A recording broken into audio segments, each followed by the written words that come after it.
Another full day of lives today starts right now. We're going to be talking about optimizing the gut microbiome with a raw vegan diet. And our guest today is Victoria, Raw Vegan SE. So make sure you go and follow her when she joins.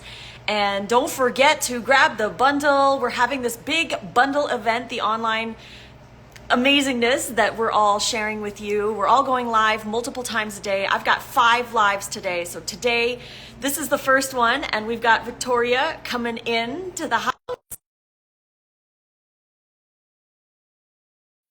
Optimizing the gut microbiome on a raw vegan diet. Very excited. Victoria has contributed and 2 appetizers to the group book. Hey! Hello, How are so you? nice to see you. How are you? I'm good, thanks. I'm, I'm great. I'm having so much Oh, fun with this yeah, bundle. I see that. It's an amazing opportunity to just have so many books around. Yeah. Yeah, it is. I know it's so important for people. Like, I wish that I had a bundle like this when Oh, I yeah, first started, exactly. When I started right? my raw food diet, it was like I almost had no recipes. It was I had to create my own recipes and in order to get a good start. Yeah. Exactly. And most people don't know how to make recipes. Like, it's just not something that they're good at. And that's why we've all gotten together to make these recipes so that people can add more raw food to their life and optimize their gut Exactly, that's microbiome. how it is. And that is the same with eating raw food. You actually optimize your gut microbiome automatically without doing anything. Just don't cook your food and eat clean and organic and yeah, and eat a balanced, well balanced diet and lots of different foods and everything. So yeah, I totally agree with that. Yeah. So, like, for my story, for example, I had candida overgrowth for 15 years of my life, from the age of, like, I don't know, was probably like 19-ish when I went to the naturopath, and then we found there was candida overgrowth. So I did, like, yeah, you name it. I did fasting and cleanse kits and the anti-candida diet. I did the low sugar thing. I did the Weston A. Price thing. I ate raw animal products. Like, I did a lot of different things to get rid of my candida, but nothing worked like the raw diet because I fed my own microbiome, and my microbiome fought off the yeast Yeah, for me. exactly. And that is how it is. And I mean, for me, for example, I have had like IBS since I was upper teenager. And yeah, it was really horrible to have the gut that looks pregnant when I every evening when I'm not. I mean, I couldn't really understand, but it was just an unbalance in my gut flora. So when I start to eat raw, everything just becomes get better and yeah, and get more fiber in my diet and more variety in fruit and vegetables. And yeah, it's important to not be afraid for any food. I mean, you.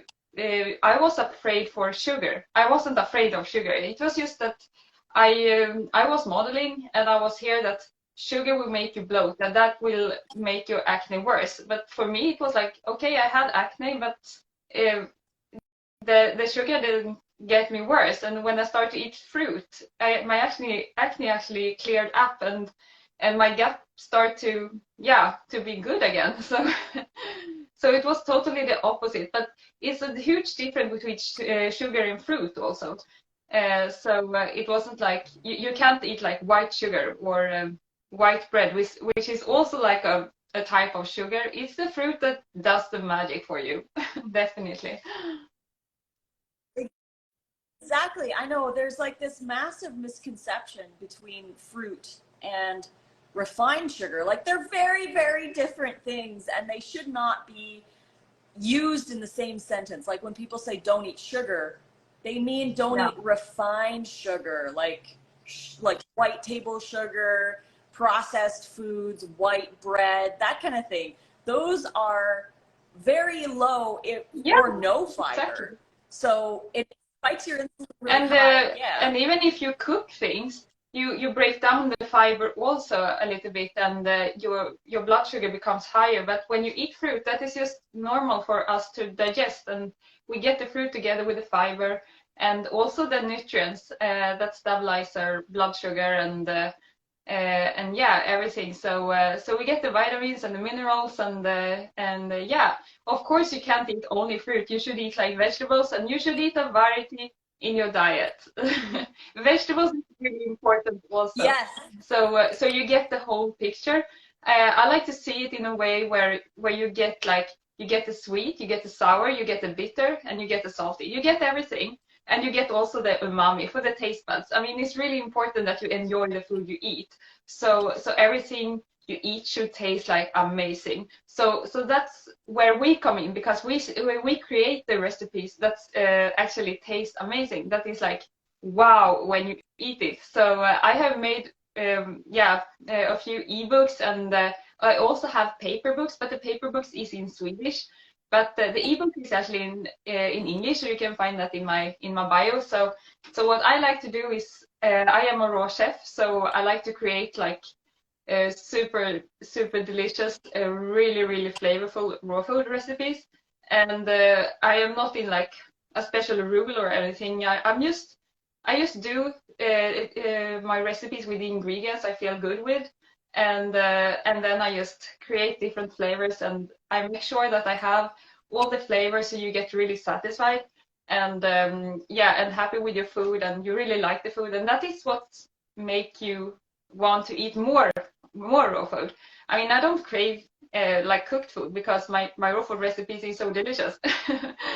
So and it's really important that you get all the like yeah, you get the bitter food especially. I mean, we almost have forgotten the bitter foods because we are like buying our foods in grocery stores, and everything is like too sweet. Even the vegetables is more sweet than it should be, like broccoli, for example.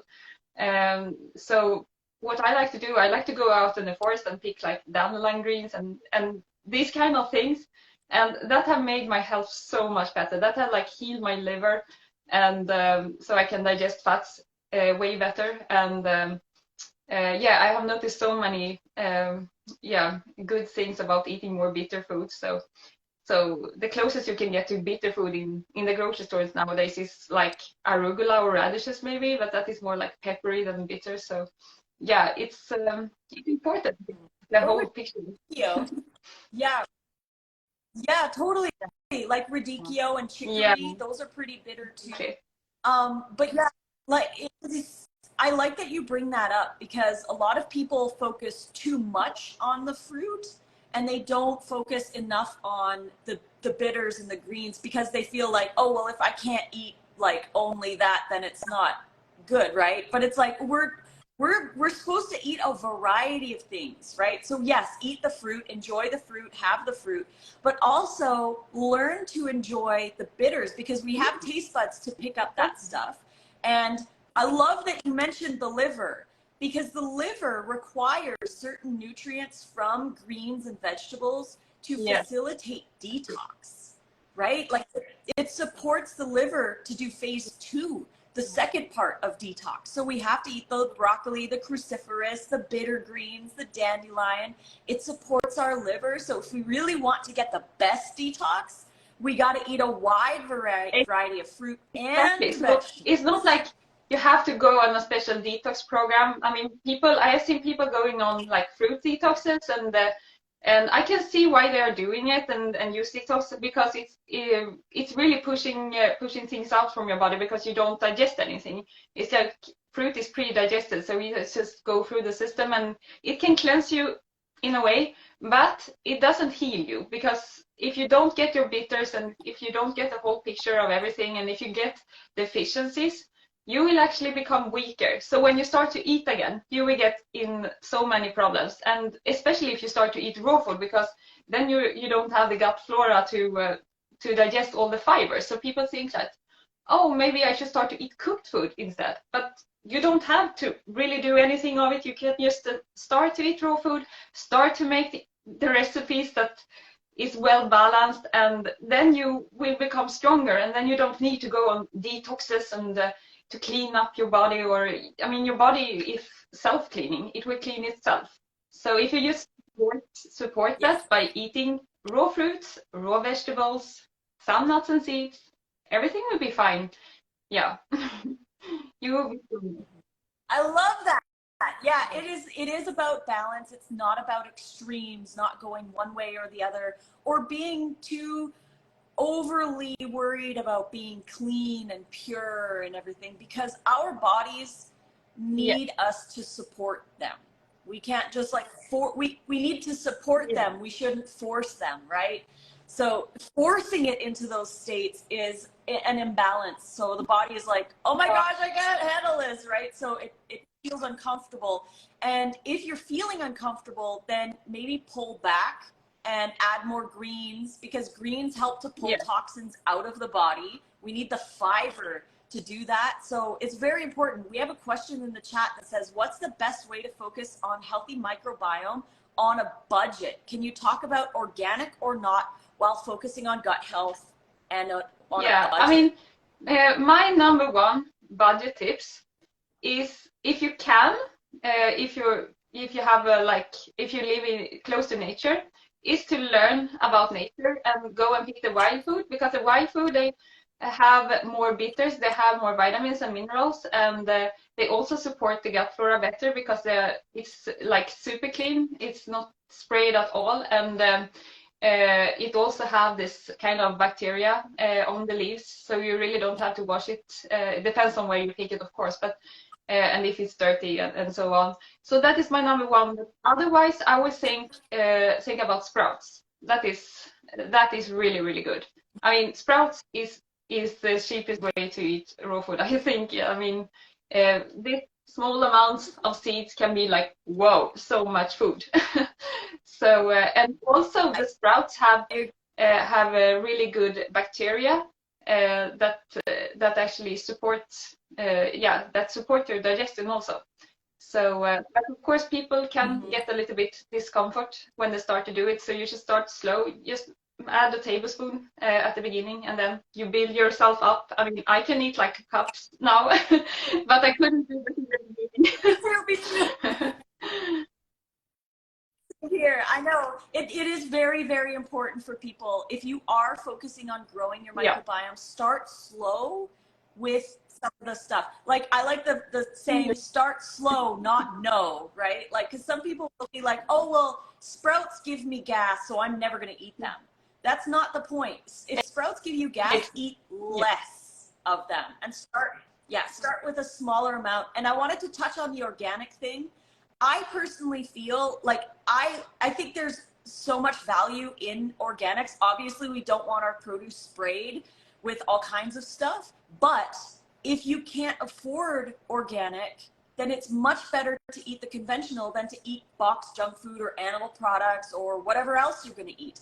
I'd much rather see people eat conventional produce in abundance and grow their microbiome, despite the fact that there might be some pesticides on it, because it's a better alternative than the packaged food and the junk food and the animal products and a bunch of cooked food or whatever. It's so much better for you. And if you can afford organic, try your best to get what's available to you, because also you can't get everything. Like the variety that Nate and I eat, we cannot get that. I mean, we should eat a huge variety of in our food. So we should eat like 150 plants each day, and people eat like 30. So so if you can't get, I mean, for me, for example, I like to buy everything organic, but I also like to have this variety of food. So so things that is like clean 15, they say. I can buy that non-organic just to get a little bit more variety in my diet. And so, but then if you see the list and you see the dirty dozen, I should like skip that, because that can be really, really sprayed. But as you said, I mean, it's better to eat raw food and conventional, but instead of like eating animal products, because the animals, they are fed with like GMO and lots of things you don't want to put in your body. So you actually put it in your body if the if the animal have eaten that. So you really don't know what the animal have been eating. So, and probably not so much good stuff, you know. And also when you cook food, new toxins start to create, like acrylamide, for example, that is really toxic to the brain. And you can get like pesticides that also is toxic to the brain. But by just cooking food, you get lots of different toxins, and that is for sure.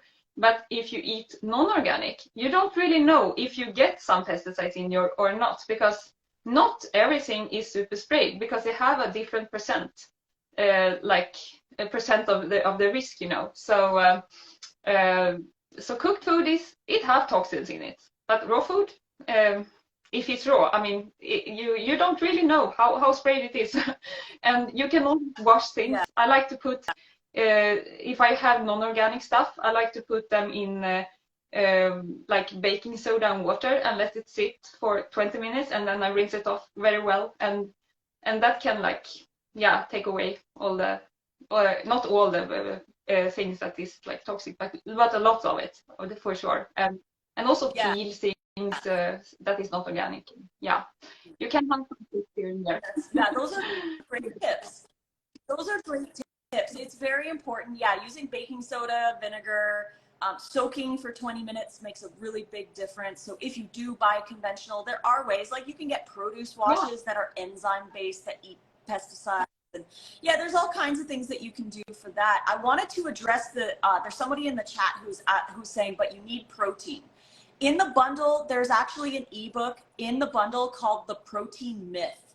So we are taught that we need like all this protein, but studies like the RDA that they set out for protein was already set double what the person who needed the most was, and it's the RDA is already like the top amount that you need. We don't need the amount of protein that society says, or diet culture or bro science or whatever. We don't need that much protein. We need whole food with fiber.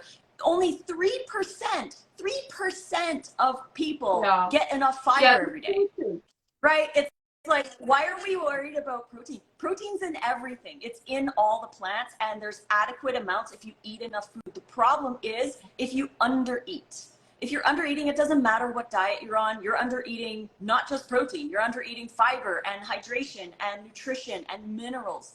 So it's definitely not something that we are concerned about, because we eat enough calories, we eat enough variety, and protein isn't the thing that we need. We need fiber, we need whole food, and we need variety. I mean, you don't have to like count the grams of protein, because you really don't absorb that much protein. If you cook a protein, for example, you lose 50% of it. So what you should look at is it's the amino acids that is important. That is the building blocks in the body. And if you see plants, all the plants like fruit, vegetables, nuts, seeds, sprouts, everything have amino acids in there. So if you just eat a variety of it, and if you eat enough calories of it, and if you don't eat like lots of processed stuff, you automatically get all the amino acids you need. So you don't really have to worry about the protein.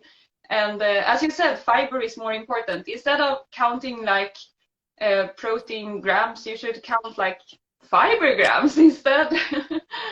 So, but if you are on a raw food diet and you're not drinking juices and eat olive oil or coconut oil the whole day, so you automatically get all your fiber you need, for sure. You get a lot of fiber when you eat raw food. Sometimes even too much for some people if you add lots of psyllium husk and things like that. But of course your gut will like, yeah, you will get used to eat more fiber, for sure. Yeah, and yes, we do need protein. I'm not saying that we don't need protein, but we don't need to worry about protein or be so concerned about all the protein that we need, because if we eat enough variety and adequate amounts of plants, which amino acids, like you said, those are the building blocks of protein. And it's definitely easy. Nate and I eat more than we need of protein every day. Like we eat sprouts and loads of vegetables, which have lots of amino acids in them. Fruit even has protein in them. They've got everything that we need. So it's definitely easy when you eat enough. That's key. But yeah, fiber, because we're talking about the gut microbiome. The gut microbiome is endangered. The human gut microbiome is currently endangered because we're not eating enough fiber, and we're not eating enough fiber variety. We're too focused on the other stuff, right? Or limiting our calories to lose weight, or we're stuck in diet culture. We're eating too many processed foods, packaged foods, oils, animal products, trying to fit into like this society's idea of what we should be doing, when, like we said, only 3% of us are actually getting the small, pitiful amount of fiber every day. When we should be focusing on building our gut, and we need to eat that's so true. And we tend to look at too much at the numbers. I think numbers of calories, numbers of proteins, numbers of everything, and that is not so important. The important thing is what you actually absorb. I mean, if you have an unbalanced gut, you will actually not absorb everything you eat. So you can actually in one way get deficient in amino acids if your gut is really, really bad, because you don't really absorb things then. So one important thing is to focus on your gut. So I mean, your gut shouldn't be, you shouldn't feel your gut. When you don't feel your gut, you know it's working, you know. And so you shouldn't be like bloated. You shouldn't have like lots of gas or cramps or constipation or diarrhea or something like that. You should focus on your gut, so it will be like normal, which means you don't feel it. So to build up your gut, you have to include these kind of foods, and slowly start to add more, and make recipes so you get a huge variety. So you get like we talked before, you get the bitters and the sour and the sweet and the salty and the umami, so you don't only get the fruit that is really, really sweet. So you balance everything. And yeah, if you need some probiotic, I don't believe in probiotic actually, but some people, they tend to get a better gut flora if they just add a tablespoon of sauerkraut every day, or some miso paste, or some warm miso soup that can actually help your healing. So include fermented food can be really, really good for people in order to build up their gut flora, I have noticed. So you shouldn't like overdo it, because it's kind of acid. You actually don't need so much in order to get a good gut. Just a tablespoon can do magic for people in order to digest salads better. Just a tablespoon of sauerkraut or kimchi or something like that. I agree totally. Like with the fermented foods, I'd like to touch on the probiotic part, because the new science that's coming out about probiotic, like the capsules that people take, they're now saying that they're transient. So what happens is when you take a pill of probiotic, it goes through your digestive system and it helps out, but then it leaves. It's kind of like the cleanup crew, right? They come in, they clean up, and then they leave. But if you're not feeding your own bacteria, then it's like cleaning up a mess and then somebody getting it all messy again, right? So they do help a little bit, but the fermented foods actually help the most when building up the microbiome. So yes, a tablespoon of kimchi or sauerkraut or something like that with your salad. Another thing that really helps gut health is fennel seeds. If you sprinkle fennel seeds on top of your salad, that can really help digestion, especially with like the gas and bloating. If people are having excessive amounts of that, because a little gas is normal. That's like, it's your body, it's your gut working. But it's when it's like, the problem starts when the gas is like smelling and things like that. But a little bit of gas is just normal. I mean, yeah. And what you said about spices, I really like that you took that up, because that is also really important, because the spices, they help your digestion, and some spices help the liver, and some spices help the pancreas, and so yeah, spices is really, really good. And raw food can be kind of cooling also, so adding spices to your raw food is really, really good. I have an ebook that is named The Spice of Life that you can find in my bio, and where I have all the spices, but it's not like hot spices. It's just that I use the the spices that actually is really healing for you. So yeah, that is really good to include to your diet. On your food. I agree. Yeah, watermelon lime is asking, do fennel seeds taste like fennel? They do. Yeah. They taste like Yeah. licorice. And to me. you can use them and in both like desserts or savory food, or and you can just take a little pinch of it, and you will actually don't feel it so much if you don't really like the flavor. So just a little bit. We are really sensitive. We can feel small different things in our bodies, and also, I mean, if you think about if you eat a food, the same food every day. You say you have the same smoothie every day. I know people, they have their morning smoothie and they don't do a different. I mean, okay, it's fine.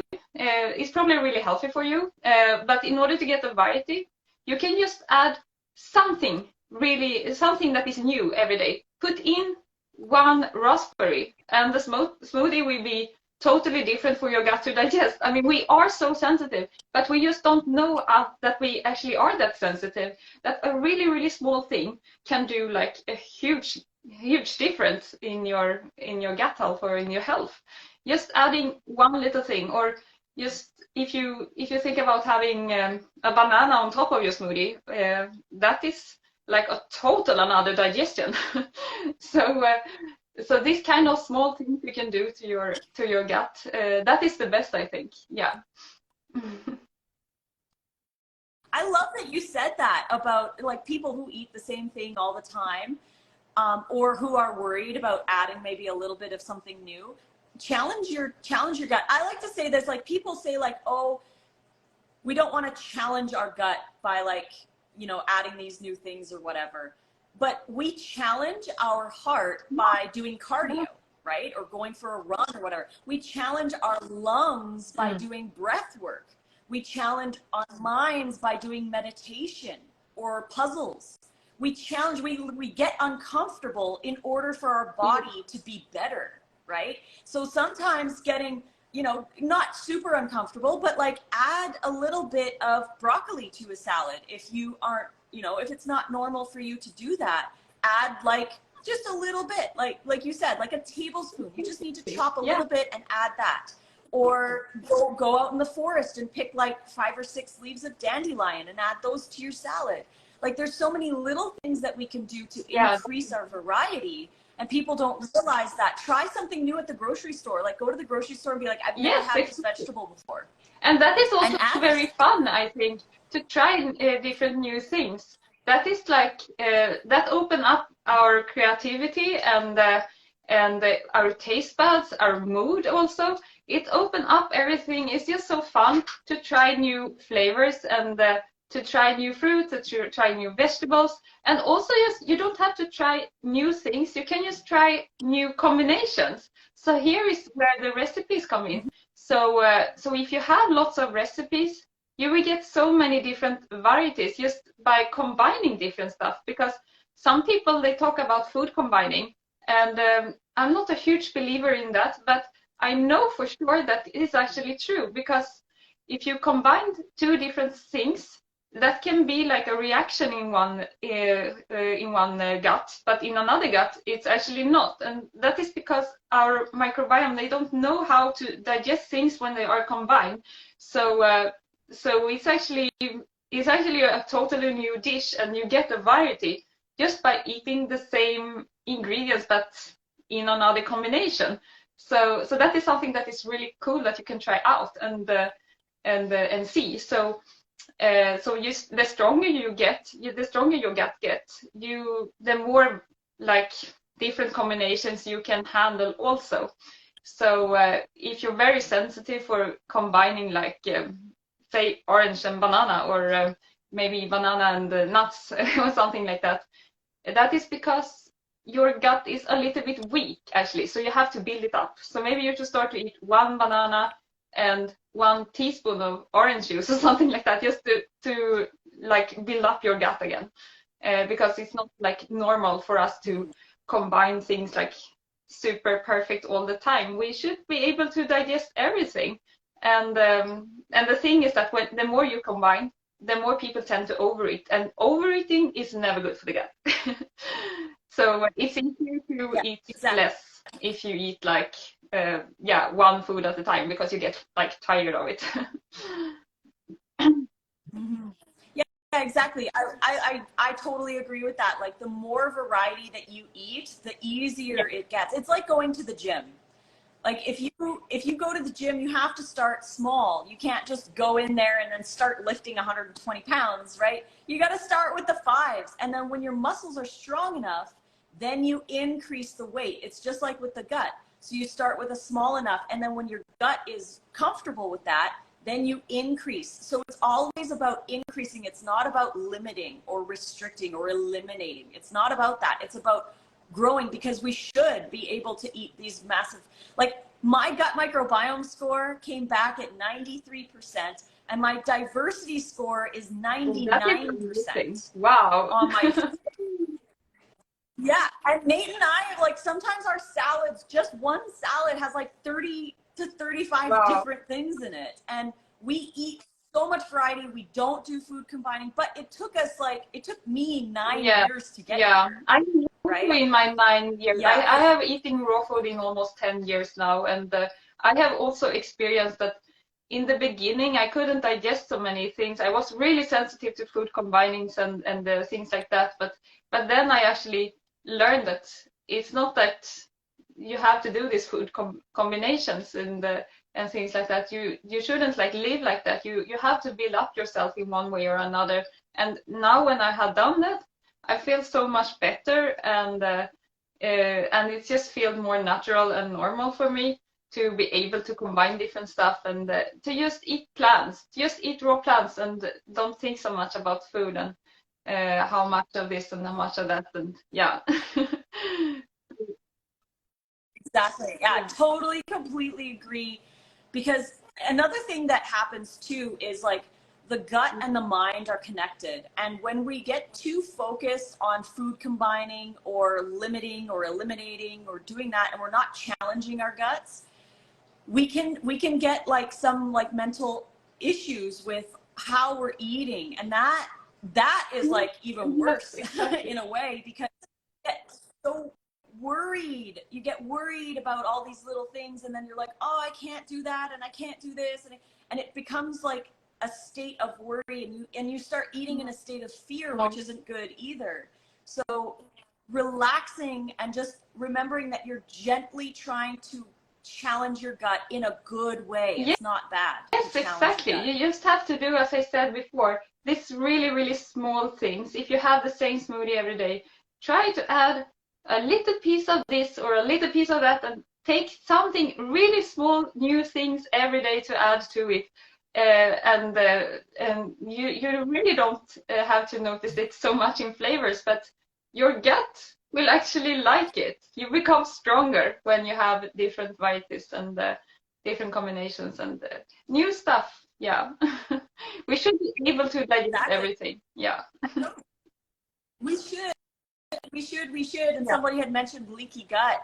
The thing is with leaky gut, having the holes in your intestinal tract, you need to eat fiber to Yeah. feed your microbiome, because your microbiome, from the fiber, it makes short chain fatty acids, and the short chain fatty acids actually fuel your colon cells to heal the holes in your gut. So eating the fiber is what heals your gut, Yeah. right? Through all of these processes. The fiber gets digested by the microbiome. The microbiome creates short chain fatty acids. The short chain fatty acids feed the colon cells, and the colon cells Exactly. heal the gut. So fiber, Yeah, you shouldn't variety. be afraid of fiber. Fiber is really natural for us to eat. And if you have a hard time to, if it feels discomfortable, maybe it is actually because the fiber hits the intestines and you can feel that.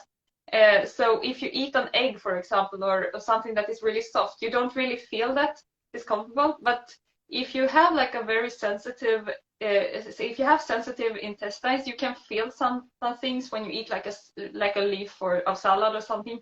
But it's not like it's dangerous or so. It's just that you are very sensitive right now. But that doesn't mean that you shouldn't eat that stuff. But if you get very bloated of it, you can try, as I said before, to add like just a tablespoon of sauerkraut before your meals or together with your meals. That is actually delicious to eat together with your meals. Because that gives you the saltiness to your meals also. Because too much salt is not good for you. That is actually not good for the gut flora. They have tested that, so we should not eat so much salt in our diet actually, or we should actually limit it. But if the salt comes from something that is fermented, it's easier for us to not to like absorb it and handle it in our body. So if we use like sauerkraut or miso as the salt, that is actually really good, both for the flavor, you get the saltiness, you get the umami, and also for the gut. So it's like a win-win, win-win there. And natural salt you have in raw food also. So if you cook things, you're really dependent on salt actually. Because I have a very delicious pizza crust on my website, rawvegan.se, and you don't need salt in that pizza crust. But one day I had a friend that made my pizza, but he was in a hurry, and he didn't have time for the dehydrated time, so he put it in the oven and at 150 degrees. And when I taste a little small bite, and it tastes like nothing. So I was just, where is the salt?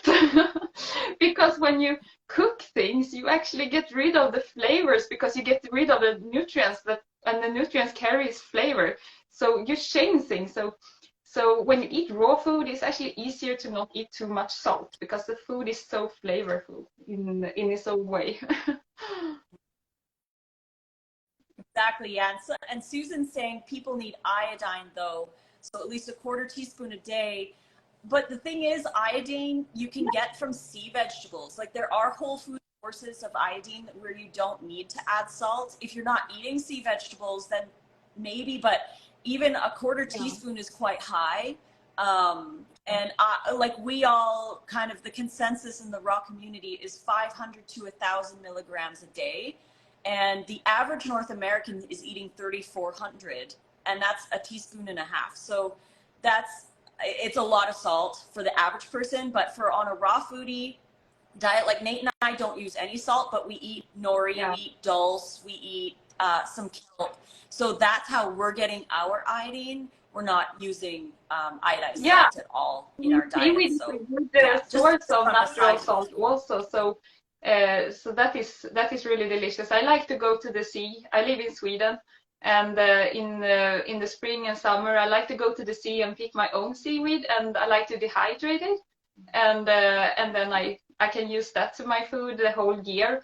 I just soak it in water, and or I make my own seaweed powder with it. That is really good. So you dehydrate it, and then you put it in a blender, and then it's like a powder that is really good to sprinkle on food. And then I get my iodine, and I also get the delicious umami salty flavor to my food also. So that is really good.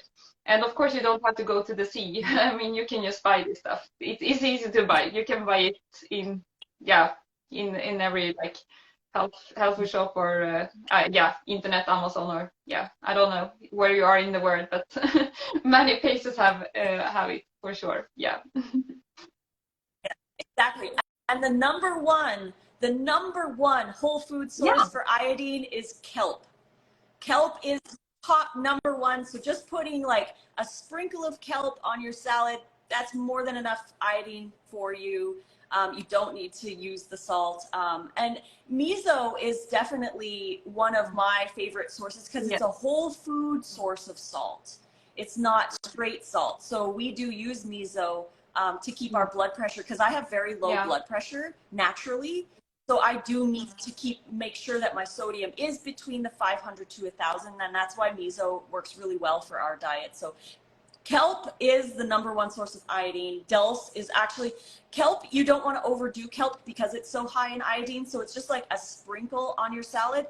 But dulse is actually better. Like you could put a teaspoon of dulse on your salad, so you're not overdoing your iodine. But both of them also, are really, I feel really it's good. kind of natural to not overdose it, because the kelp, for example, that is really strong in flavor. So if you take too much, it will taste like a fishy salad if you have it on your salad. So it will taste like fish. So if you go to other sources like arame or nori, they have a little bit less, and you can also eat a little bit more of that without it getting like, oh, not good. So I like to make sushi Yeah, of nori sheet. Nori sheet is fantastic. It's a fantastic source of iodine also, but other minerals and vitamins too. So I really like to make my sushi. So if you see in my profile, I have lots of like sushi sushi recipes and things like that. Also at my YouTube channel, actually I do lots of recipes. So that is the same as my Instagram, Roviganse. So you can check that out if you want to see things. very nice. Nice, nice. Yeah, we had a question. Someone's asking me what Yeah. miso I use. So we go to an Asian market. There's a good brand called Miso Master that's really great. You can get chickpea miso there too. But we go to an Asian market here in Las Vegas, and I don't even know the brand. It's like an Asian brand of some kind, but it's organic and it's low sodium. So we don't know the brand, but we get it at our Asian market. They have like Wow. hundreds of miso pastes at this. Like it's like a whole cooler full of miso. But we always get the one that's organic and low sodium. Yeah. So it's a Yeah. great option. I used to buy it at just health food shop. We have it in the Asian market too, but sometimes they add different stuff to it that you don't want in there. So you should read the label and see if that it's clean. It should only be like some type of bean and the koi and the sea salt. You shouldn't have different other ingredients in there. It's not really a good miso if they add lots of ingredients in there, and also some soybeans can be like, yeah, if it's not organic and it's from China, it's like GMO, so I wouldn't recommend that. But so the Asian store here in Sweden is not the best place to buy, but I can imagine that it's way better if you are in the US and you have a better variety even in the Asian store. But here, I definitely go to the health food shop or buy it on internet. Yeah. You can check the Yeah, labels exactly. Yeah, you yeah. can get them online. Yeah, online. Whole Foods is a great place. I mean, Whole Foods has tons of really good ones. But the one that we used to get before we found this organic low sodium one at the Asian market, we used to buy Miso Master. They got a whole line of different misos, and we used to always buy the chickpea miso because we really liked that one. But yeah, now we buy the organic soy low sodium. So yeah, lots of options. I mean, yeah, you can find totally. Most places do have it here in the United States. So yeah. Yes, Great exactly. one. So it depends on where you live. I mean, I think we have people that lives around the world right now, because I am in Sweden and you are in the US, and that is like, whoa, that is the other side of the world. I think you have like morning and I have evening now. Yeah. Mm-hmm. Yep, exactly. Watermelon Lime is asking, I wonder if it matters whether the miso is low sodium. I thought the salt acts differently anyways. It does, but I mean, hey, any less sodium, the better, right? And the sodium isn't completely necessary in the fermentation process. It helps to preserve it and it gives it flavor, but you don't need to have the full sodium. Nate and I, when we make fermented foods, we use like a third of the amount of sodium suggested in classic ferments, and they ferment fine.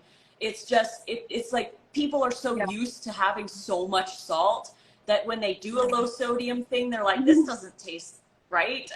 But to us it tastes way salty because we don't exactly. eat that much salt, so. It's just what you get used to, and also if you're not used to eating like sauerkraut, I think you should do some salt in the beginning, just because if you don't add enough salt to your sauerkraut, it will actually don't taste so good, especially if you are new to it. So I think it's a good idea to just put the right amount of salt in there, or a right amount that the recipe says in the beginning. And I mean, you don't eat a lot of it, you just eat a very small amount of it, so you really don't get that much salt. So yeah, it's more kind of a problem if you eat a lot of that sauerkraut and it have lots of salt in there, So yeah, But I highly recommend you to make your own sauerkraut. It's really fun.